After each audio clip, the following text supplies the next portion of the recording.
My name is Briar Langdon. I'm 31 years old, and I used to think loyalty was a currency. That if you were patient, if you worked hard enough, kept your head down, showed up early and left late, someone in power would eventually notice. They'd lift you up. You just had to wait your turn. I waited 7 years. I gave my mentor everything. My ideas, my time, my weekends, my holidays. I was the woman who never took vacations, who replied to emails at 1:43 a.m., who brought her laptop to her cousin's wedding. I did it all for her. Cassandra Vale. She was untouchable. Perfect posture, a wardrobe that belonged in Italian fashion editorials, and a voice that could soothe a CEO or end a junior analyst's career with the same softness. People called her the closer. She'd land a deal in 6-inch heels, make the boardroom her runway, and walk away without a single wrinkle in her silk blouse. When she picked me to be her junior associate, I thought I'd won the lottery.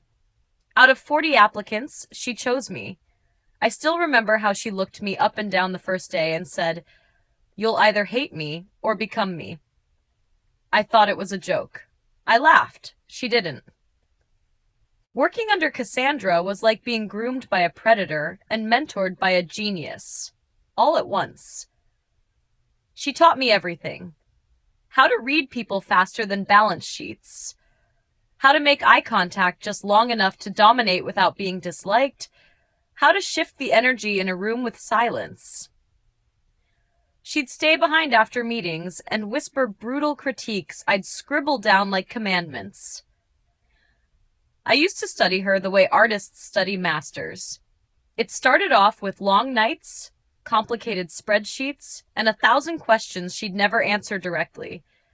She made me earn everything. I became addicted to her approval. When she said, "Well done," it felt like God himself had spoken. It didn't matter that she never said thank you, that I was invisible in meetings unless I was cleaning up her messes or fetching espresso. I convinced myself it was part of the process, a rite of passage. She pushed me harder than anyone ever had, and I pushed back, smiling, adapting, rising. I didn't see it coming. The first knife came wrapped in a compliment. I'd closed a client she'd been chasing for months while she was out sick. She came back, read the reports I'd drafted, and handed me a cup of coffee like it was a medal of honor. I was high on adrenaline, thinking this was finally my moment. She even told me she'd recommended me for a promotion. A week later, she casually told a managing partner I'd made some curious choices in the risk analysis. Suddenly, things I never touched were flawed. Numbers I'd verified were inconsistent. Meetings I wasn't invited to became missed appointments. I started to feel eyes on me in the hallway. The tone of my emails was being questioned. I was being pulled into side rooms for touch-based conversations where the walls felt like they were closing in. And still, I trusted her. Even after I got passed over for the promotion that should have had my name on it. Even after she told me, "This is just the beginning, Briar. Timing is everything." I nodded, smiled, told myself she had a plan. She did. 3 months before I got fired, she started giving me more autonomy. She called it a vote of confidence. She pushed high-profile clients my way, told me I was leading deals now. I thought it meant she was preparing me for leadership. Turns out, she was preparing my fall. The mistakes were small at first. Misfiled documents, emails I never sent. Clients not receiving materials I'd personally double-checked. I started second-guessing myself. Staying up later, skipping meals, chasing problems I didn't create. She'd sigh when I brought it up. "These details, Briar," she said once, frowning at a spreadsheet she'd tampered with herself. "They're starting to slip. You need to tighten your grip." It was gaslighting on a professional level. And it worked. I started to unravel, quietly, internally, too ashamed to question the woman who'd made me. The morning she fired me, It was raining so hard it looked like the sky was melting. I wore my navy blazer with the gold buttons, the one I saved for days I needed to feel bulletproof. I got in early, prepped her review deck, left her coffee on her desk just the way she liked it. Oat milk, no lid, extra hot. At 9:47 a.m., she called me into her office and handed me a pink folder. "Briar," she said like she was offering condolences at a funeral. "This just isn't working out anymore." I blinked. At first, I thought it was a mistake. Or a test. I opened the folder. Inside were performance concerns. Missed meetings, botched figures, client complaints. All false. All fabricated. I looked up at her, stunned. "Cass, you know none of this is true." She didn't flinch. "Perception matters more than truth, especially in finance. I'm doing you a favor by letting this be quiet." My mouth went dry. You did this." She smiled, and it was the kind of smile that didn't reach her eyes. "You've learned a lot, Briar, but you forgot the first rule. Power protects itself." I didn't cry in her office. I didn't scream. I stood up, took the folder, and walked out loud like I still had dignity. But when I got into the elevator, I dropped the folder and just stared at the wall as the doors closed. That was the moment I knew she'd destroyed the version of me that believed in mentorship. That version of me was dead, and I wasn't going to resurrect her. I went home, opened a bottle of wine, sat in the silence of my apartment, and did something I hadn't done in years. I let myself feel the rage. It didn't burn hot. It burned cold. Clean and surgical, like dry ice. That night, I bought the domain name ArcLight Capital. I made a list of everything she'd ever taught me, and then I made a second list. Everything she'd taken from me. I didn't start my company to be rich. I started it to ruin her. I started with $12,000 in savings, a closet full of rage, trash, and a refusal to be anyone's footnote. I hired people no one else wanted, women who'd been overlooked, passed over, silenced. We were broke, brilliant, and too angry to fail. Our first client was a tech founder whose idea was laughed out of Cassandra's boardroom. We helped him scale. A year later, his IPO made headlines. Cassandra's firm tried to win him back. He sent them fruit baskets with my logo on the card. Clients started coming in droves. Women who'd had enough. Men who wanted results without the elitist shine. People who weren't afraid to bet on something new, something leaner, hungrier, smarter. We tripled our revenue in 2 years. In year 4, we outbid Cassandra's firm for a biotech company she'd been grooming for half a decade. I didn't even have to pitch the client myself. They came to me. By year 5, I owned a corner office in Midtown, press coverage in 3 major magazines, and a client list that read like a revenge poem. And then I saw the "For Sale" sign outside 115 West Hartford, her building. The very building where she'd handed me that pink folder. I bought it in cash. No financing, no hesitation. It was poetic. I didn't evict them immediately. No, that would have been too merciful. I wanted her to see my name every day. I changed the signage in the lobby. ArcLight Capital Headquarters in etched glass, backlit in gold.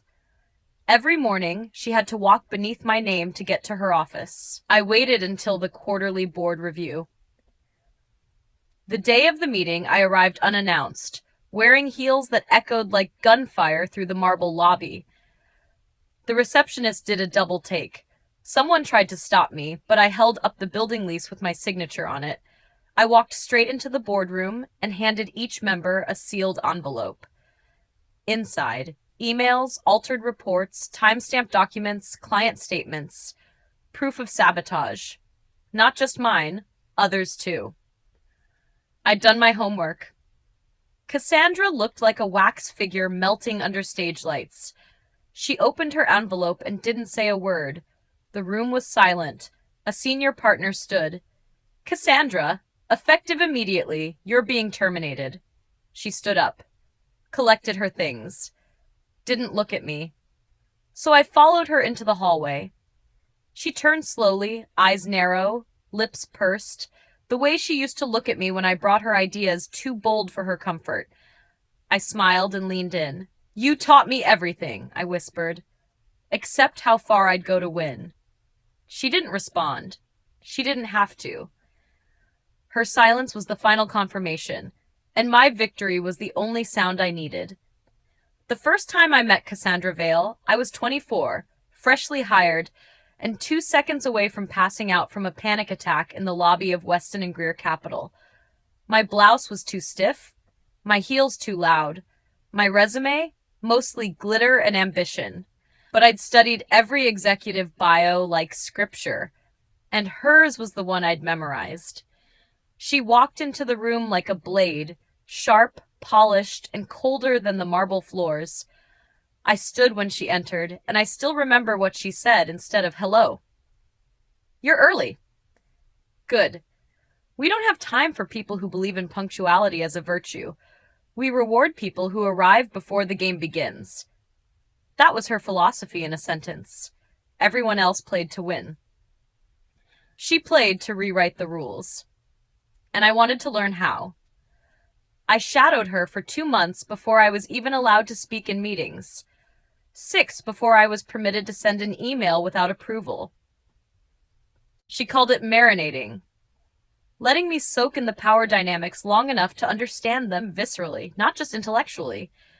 She once told me, the person with the most information always wins. But the person who knows when to speak, that's the one they never see coming. I listened. I absorbed. I became a shape that could fit into any room, any dynamic, any conversation. Her protege. Her shadow. Her favorite. Or so I thought. When I got fired, I didn't just lose a job, I lost a language, a belief system. I'd worshipped at her altar. I quoted her to my friends. I shaped my identity around her approval. And the betrayal wasn't just strategic. It was surgical, personal. People think the worst part of being betrayed is the act itself. It's not. It's the rewriting of every memory. Realizing the laughs you shared weren't genuine.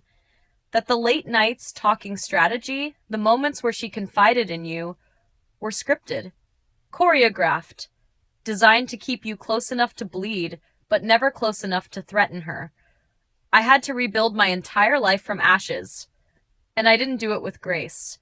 I didn't eat for 2 days after getting fired. I drank too much wine, slept too little. I wrote angry letters I never sent. I stared at the ceiling and asked questions that didn't have answers.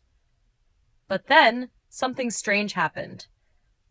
On day 4 of my self-pity spiral, a text came in from an old client. Not a big one, but loyal. Someone I'd helped negotiate a deal in the middle of a weekend meltdown while Cassandra was off on a retreat in Lake Como. He wrote, "You're gone? WTF? You saved our deal. If you're ever working again, call me." I stared at the text for a long time. He knew I was the one who saved that deal. Cassandra never gave me credit publicly, but he knew. And if he knew, maybe others did too. That night, I opened my laptop and started drafting my company framework. It wasn't much, just an idea really, but it was mine. I named it Arclight after a quote I once heard, "You only need a pinprick of light to ruin the dark." I wasn't trying to be a beacon. I was trying to be a weapon. I registered the LLC, designed a logo on a cheap freelancer site. I posted a quiet announcement on LinkedIn, just a soft whisper, excited to be building something of my own, now accepting new clients, Arclight Capital. I thought maybe 10 people would like it, maybe a few pity comments. It exploded. Not virally, but with precision. People started DMing me. Some just said congratulations. Others were more specific. I always wondered why you weren't the one pitching. You were clearly the engine. If you ever need help, I'm in. About time someone like you did this. But the message that changed everything came from a woman named Harper Denton, former CFO of a retail startup that had just been denied Series B funding after being torn apart in one of Weston and Greer's pitch meetings. I didn't know her, but I remembered the company. Cassandra had dragged their financials across the coals. I'd been in the room. I'd wanted to defend them, but kept quiet. Harper's message was blunt. Heard what happened. Saw your post. I'm done letting men in polished suits and women in sharper ones tell me I'm not good enough. Let's build something real. Lunch? We met at a tiny Thai restaurant in Chelsea. Harper wore Doc Martens and a leather jacket over a Yale hoodie. Her hair was buzzed on one side and long on the other. She looked like a rebel and spoke like a surgeon. In 15 minutes, she pitched me an idea for a fintech tool that would blow half of Weston's services out of the water. She had the tech background. I had the client connections. She had rage. I had precision. We shook hands over Pad Seat U and built Arclight Capital from her kitchen table. The first 6 months were ugly. Long nights, low pay. We made mistakes, nearly lost our second client to a miscommunication.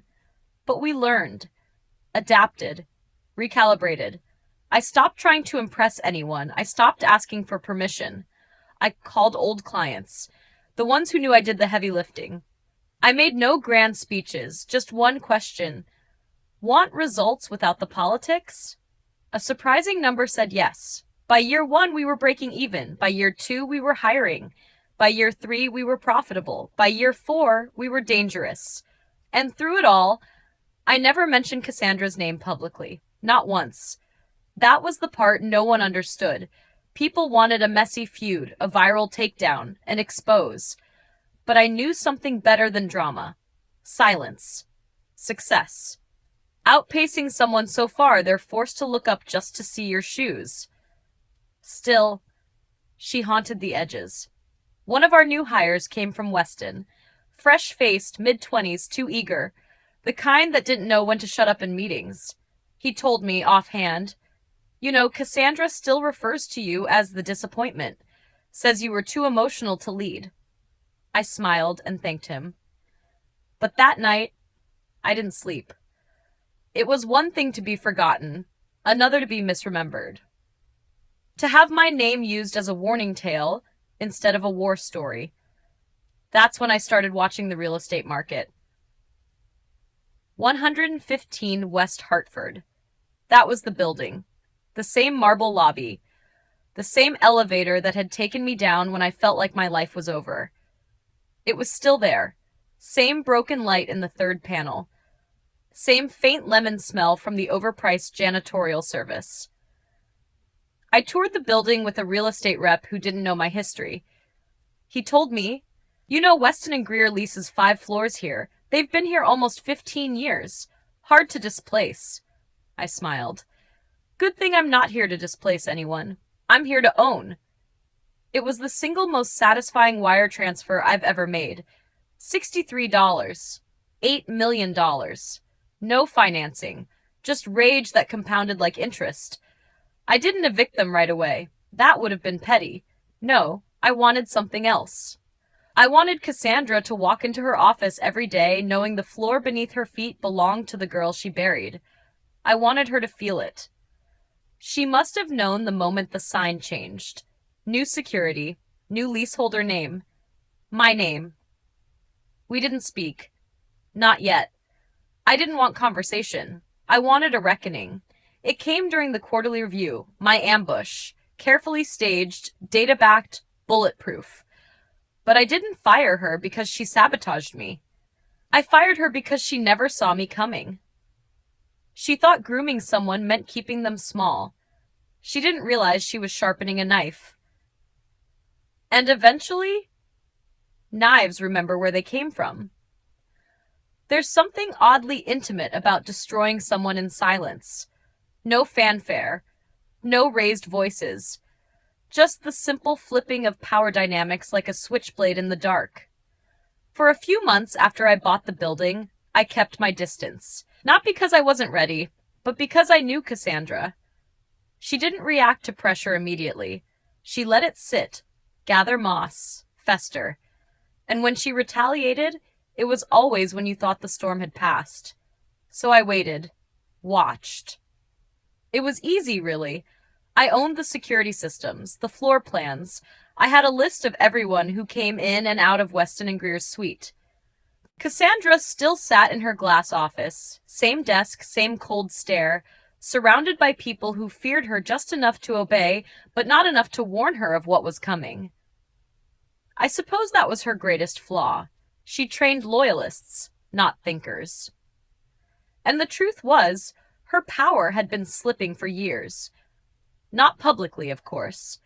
She still made Forbes lists, still spoke at conferences, quoted in journals, name-dropped by ambitious women as a symbol of hard-earned dominance. But behind closed doors, she was bleeding. The industry was shifting. Old-school corporate bravado no longer sold. Clients wanted agility, transparency, humanity. And Cassandra Vale didn't bend. She broke others. At ArcLight, we were rewriting the rules she swore by. Transparent pricing, lean teams, direct access to founders, no boardroom theatrics, just results. Clients were flocking to us, quietly, steadily. Some left Weston with polite emails, others with full-on NDA breaches and bridge-burning exits. We didn't recruit them, we just existed. And that was threat enough. I heard through the grapevine that she was restructuring. That word always amused me. It never meant growth. It meant bleeding out slowly while pretending to dance. But I didn't celebrate. Not yet, because Cassandra still had teeth. And I'd been in her jaws before. Then one morning, I got the text. From a junior associate I hadn't spoken to in years. Cameron. Smart, kind, quiet, the type who always took notes and never asked for credit. Can we talk? It's about Cassandra. We met at a cafe on the east side. Neutral ground. He looked thinner than I remembered. Stressed. His hands shook as he sipped his coffee, and it took a full minute before he could look me in the eye. Then he said, "She's planning something. I don't know all the details, but I heard her mention a shell corp and 2 of your clients." My stomach tightened. He continued, "She's trying to undercut you, position herself as a rescue firm, leak that ArcLight is mismanaging funds, then offer a buyout for clients who panic." I leaned back. It wasn't just underhanded. It was textbook Cassandra. Kill the confidence. Offer the cure. All while smiling like she's saving the day. I could have fought fire with fire, called in favors, threatened lawsuits, but I didn't. Instead, I did what she never taught me, how to weaponize vulnerability. I called Harper. Told her the situation. She didn't blink. "Let's go public," she said. "Let's show them we're not afraid." That week, we launched a behind-the-scenes video series on our journey. Not flashy, just real. Candid stories from our clients. The chaos, the learning curves, the wins and losses. We opened the curtains on everything Weston kept hidden behind mahogany doors. The response was immediate. Our clients doubled down. Referrals tripled. And Cassandra? She went silent. No press statements, no counterattacks. But a week later, she did something I didn't expect. She invited me to lunch. No assistant, no assistant's assistant. Just a simple email from her personal account. "Let's catch up. Just us. One last time." I said yes. Not because I was curious, but because I was ready.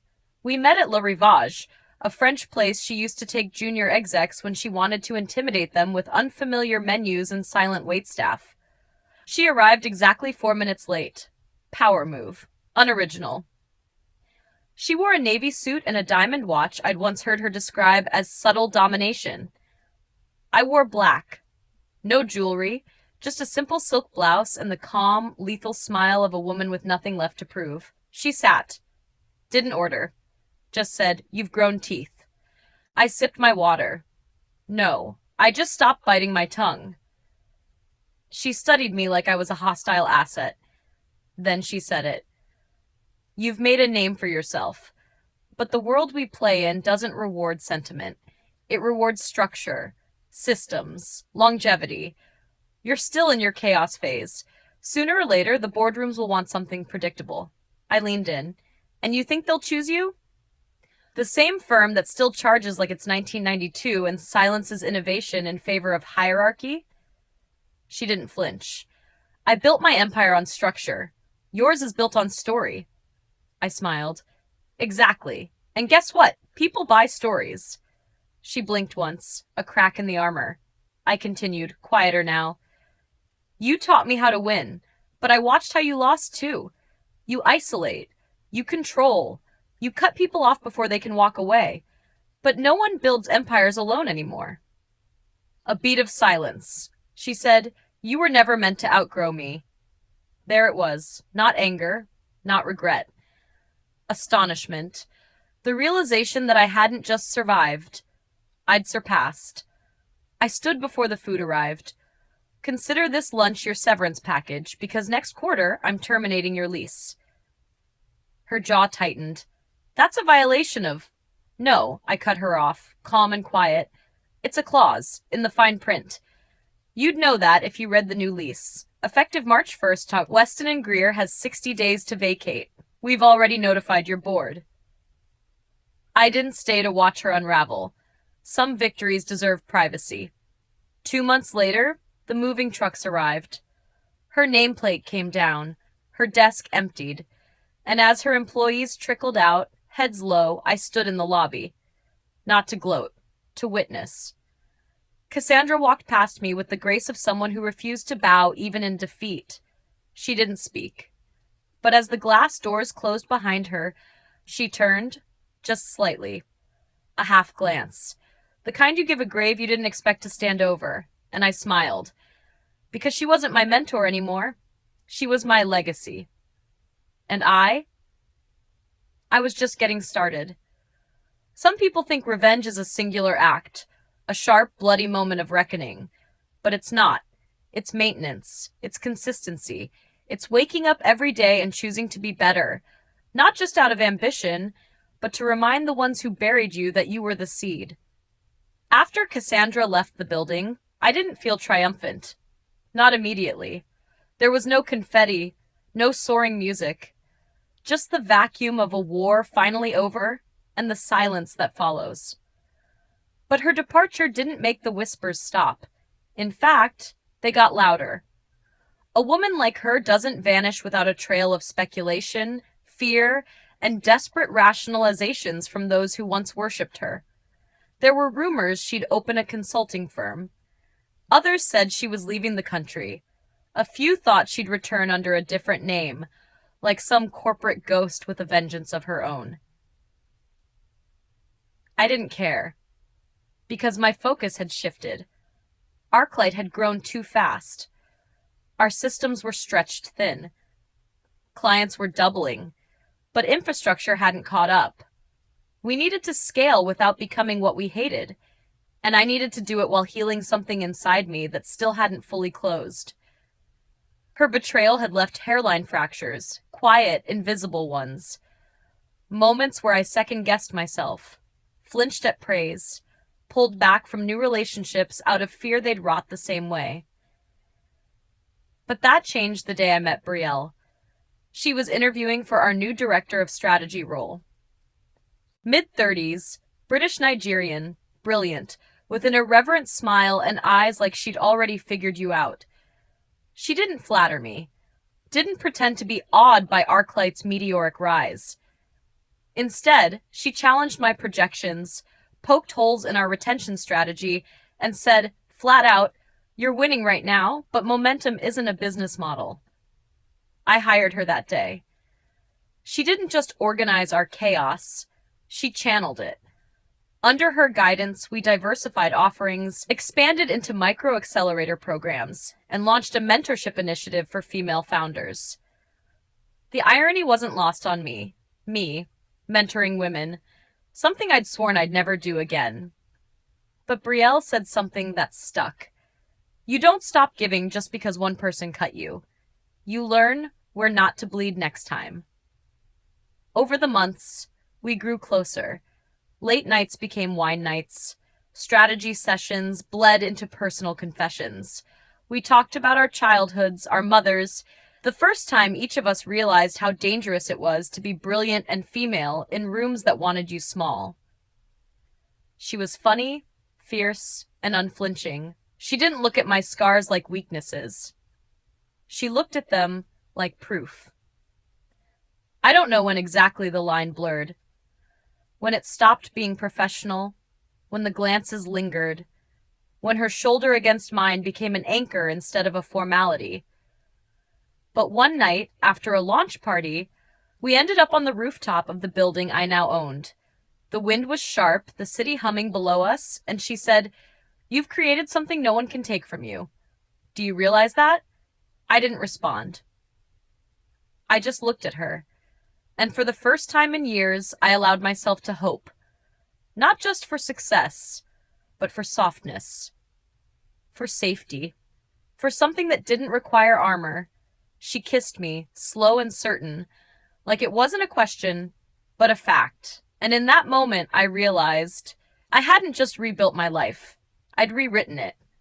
But peace is fragile, especially when you're still learning how to accept it. A month later, Harper called me into her office. Her face was tight, voice clipped. "You need to see this." It was a press release. Weston and Greer, now rebranded as Vale Strategies, was partnering with Altura Capital, one of the oldest, most conservative financial conglomerates in the country. A direct competitor, bigger than us, more established, and known for aggressive buyouts. Brielle walked in a moment later, eyes scanning the same release. She said nothing at first, just stared. Then, "She's not done," I nodded. "No, she's evolved." This wasn't a cry for relevance. This was a calculated move. Altura gave Cassandra something she hadn't had in years: credibility. And with that, she didn't need to chase us. She could just crush the market around us. Harper leaned forward.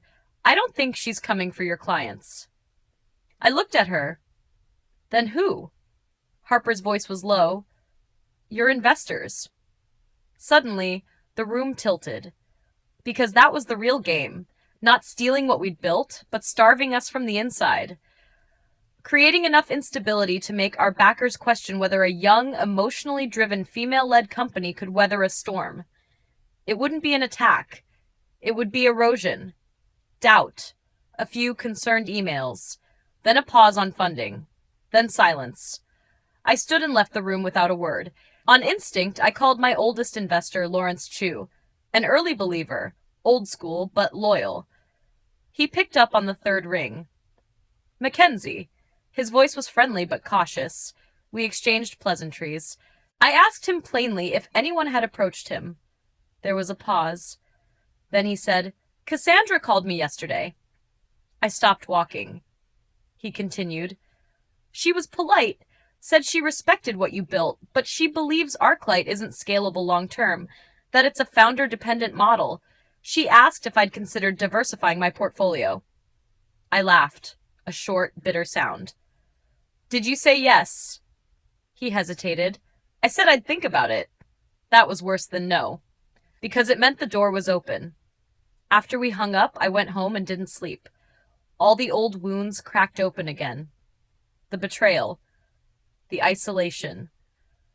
The fear that no matter how high I climbed, Cassandra would always find a way to infect the air I breathed. By morning, I was unraveling, until Brielle found me in the office. Eyes bloodshot, phone shaking in my hand.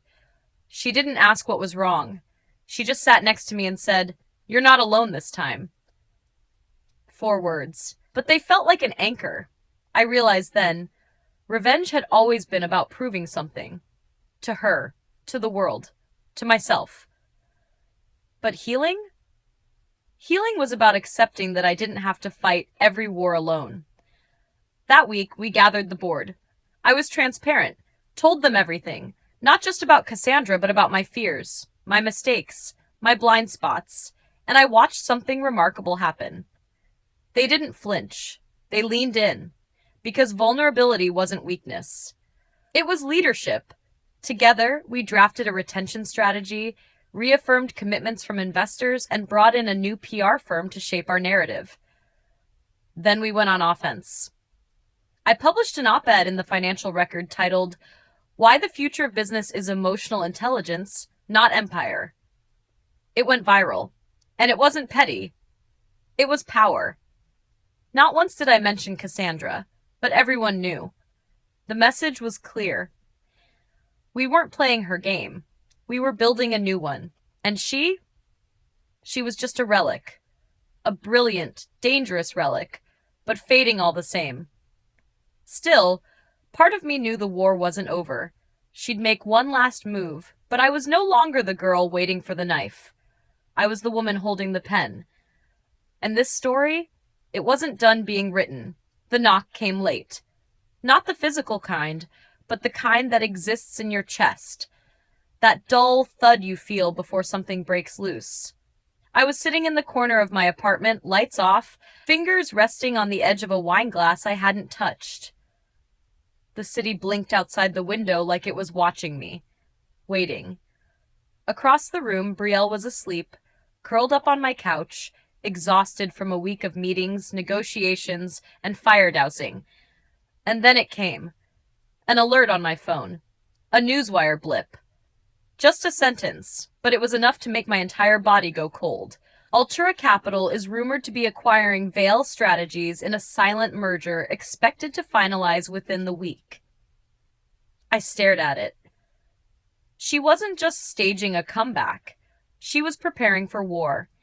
If the merger went through, Cassandra would have access to Altura's entire client portfolio, capital reach, and board connections. And she wasn't just planning to compete. She was planning to swallow us.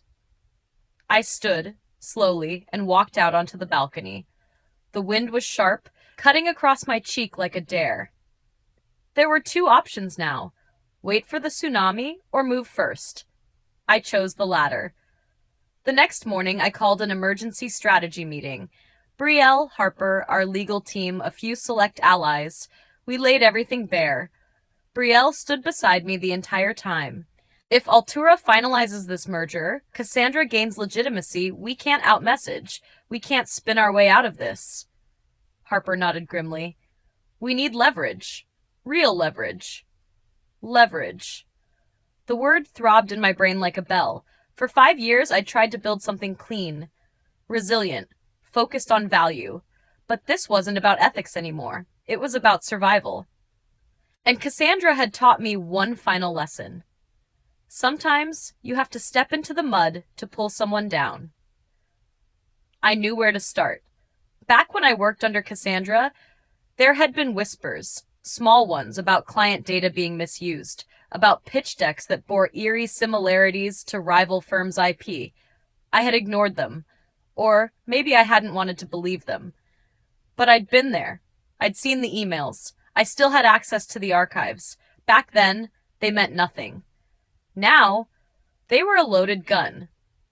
I opened my old private drive that night, the one I kept as insurance before being fired, a thumbprint archive of every interaction, calendar invite, and chain from my time at Weston and Greer.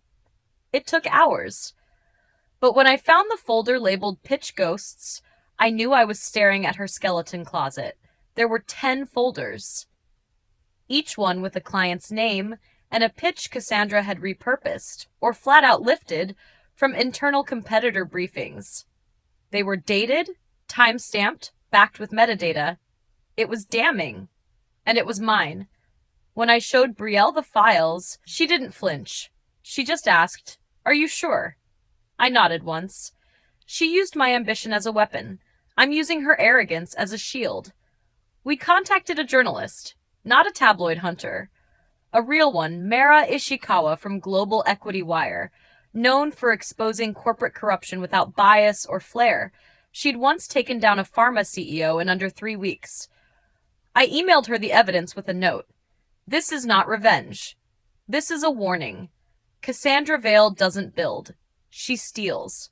And she's about to be given the keys to a kingdom she didn't earn. It took 12 hours for Mara to reply. 4 more for her to verify. And 1 day later, the article dropped. Front page.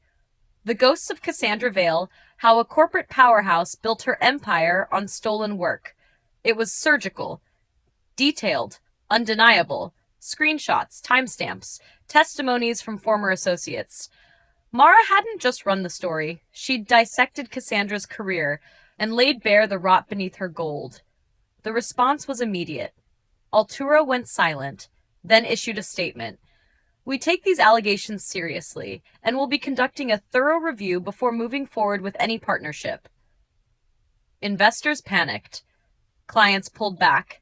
And Cassandra? She called me. I didn't answer. Not at first. But she didn't stop. 4 missed calls.